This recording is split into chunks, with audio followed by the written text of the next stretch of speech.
Clause 4 is the foundation of ISO 14001. If you get this wrong, everything else in your environmental management system becomes weak. Clause 4 is the foundation of your environmental management system. It defines the strategic context for your entire system. This clause sets the scene. It determines why your EMS exists and what it needs to achieve. If your work on Clause 4 is weak, your entire EMS will be weak. It will lack purpose and direction. A strong foundation connects environmental management to your risks and opportunities. It makes the system a strategic tool, not just a certificate on the wall. The 2026 revision strengthens this clause and raises the bar. You must link your EMS to real environmental conditions. In this training, we break down each subclause, what changed, how to implement, and what auditors will look for. The organization shall determine external and internal issues that are relevant to its purpose and that affect its ability to achieve intended outcomes of the EMS. Determine external issues. Determine internal issues. These issues shall include environmental conditions such as climate change, biodiversity, and resource availability. Conditions can be affected by the organization or can affect the organization. 2015, General Context, often business-focused. 2026, Explicit requirement to consider climate change, environmental conditions, and ecosystem impacts. Climate change is no longer optional or implied, it is required.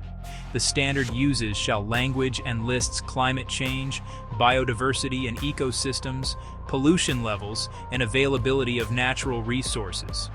Conduct an environmental risk workshop. Identify climate risks, resource risks, and environmental sensitivities. Update your context register. Ask, can extreme weather stop operations? Are we dependent on vulnerable ecosystems? Gather evidence. Regional climate projections, conservation data, pollution and water quality reports, resource scarcity analyses. Document how each condition can affect your EMS and how your operations affect the condition. Cite sources. Link the context analysis directly into Clause 6.1 Risk and Opportunity Planning. Treat context as a living document. Review at planned intervals and after significant changes. Auditors will check evidence of environmental conditions analysis, not a generic SWOT. They will verify the link to risks and planning. If your context lacks climate change or biodiversity depth, expect a nonconformity. Auditor Quick Check. Does the analysis explicitly address climate change, biodiversity, pollution, and resource availability with data? Make the analysis outward-looking, evidence-based, and operationally relevant. Summary. Determine internal and external issues. Include environmental conditions explicitly. Use scientific data. Document how conditions affect you and how you affect them. Link to Clause 6.1. Keep it current. Determine interested parties and their relevant needs and expectations. Interested parties can affect, be affected by, or perceive themselves to be affected by your activities. Then determine which needs and expectations become compliance obligations. This includes legal requirements and other requirements you adopt, like codes of practice or public commitments. Stronger link to ESG expectations, carbon reporting, and sustainability demands. Stakeholders now expect transparency on environmental performance, not just compliance. Implementation. Identify stakeholders, capture expectations like carbon footprint, waste reduction, sustainability reporting, maintain a register, use evidence, contracts, permits, codes, public requests, surveys, and meetings.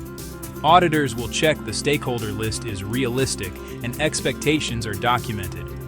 They will verify a clear distinction between general needs and adopted compliance obligations. They will look for the link to planning and compliance obligations management. Summary. Identify stakeholders. Capture evidence-backed expectations. Decide what becomes obligations. Keep the register current. Ensure traceability into planning. Determine the boundaries and applicability of the EMS. The scope. and document it. State the products, services, and activities covered. Consider context issues and compliance obligations when defining scope. Be clear on organizational units, functions, and physical boundaries. Example, design and manufacturing of electronic components at the Austin, Texas facility. 2026 brings greater scrutiny on exclusions and transparency. If you exclude a facility, activity, or value chain segment, the justification must be credible and based on lack of control or influence. You cannot exclude something simply because it has significant impacts that are hard to manage. Consider the life cycle perspective. Upstream and downstream stages you control or influence, without needing a full life cycle assessment. Auditors will challenge exclusions and verify scope consistency with operations. Summary: clear, documented scope reflects actual operations. Justify exclusions via control, judge influence. Consider life cycle. Keep aligned with 4.1 and 4.2. Establish, implement, maintain, and continually improve an environmental management system, including needed processes and their interactions. The EMS must conform to ISO 14001 requirements. Build the system based on 4.1, 4.2, and 4.3. This is the call to action. 2026 emphasizes integration into business processes. Embed environmental considerations into design, procurement, operations, and finance. Integrate environmental risk management with enterprise risk management. Include environmental competence within HR training. Embed sustainable purchasing in procurement procedures. Show processes are established, implemented, maintained, current, and continually improved. Focus on outcomes, improved environmental performance, fulfillment of compliance obligations, and achievement of objectives. Auditors will seek evidence of EMS integration, mapped processes and interactions, and a track record of improvement. Clause 4 is no longer administrative, it is strategic.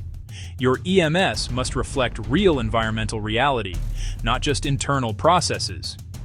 Make clear links, context to planning, objectives, and operational controls. 2026 clarifies requirements, mandates environmental conditions, and strengthens life cycle scope. Be audit ready. Evidence-based analyses, credible scope, integrated EMS, measurable performance. Master Clause 4, and the rest of your EMS gains clarity, strength, and impact.